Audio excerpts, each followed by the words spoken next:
حتما سوالهای 2-3 سال اخیر رو که آزمون تیزهوشان برگزار شده رو بررسی کنید و آخرین نکاتی رو که میکنید حتما این سوالات باشه، چون سوالات مرتبط با اون حتما میاد. در مورد محل آزمون شما ممکنه که شما در محل مناسبی قرار نگیرید، یعنی در جایی بیفتید که خیلی آرمانی نباشه، یعنی یه جایی که احتمالاً آفتاب بزنه یا یه جایی که نور کافی نداشته باشه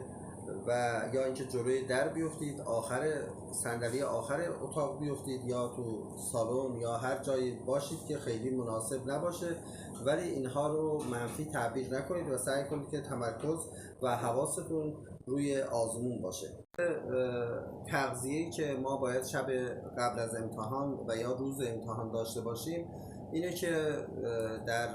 شب قبل از امتحان از مصرف شیرینیجات و نوشابه و انرژیزاها پرهیز کنیم و چیزهایی که میتونیم بخوریم و ضد استرس هستن چیزهایی مثل گوشت بره، گوشت مرغ، آبگوشت، ماهی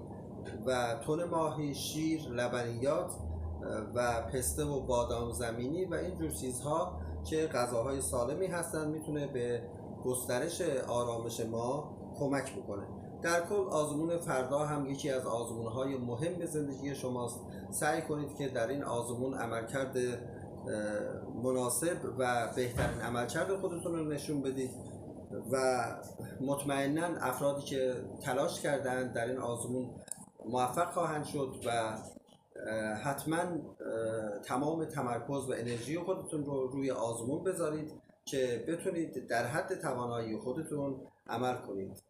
در پایان برای همتون آرزوی موفقیت دارم. موفق و پیروز باشید.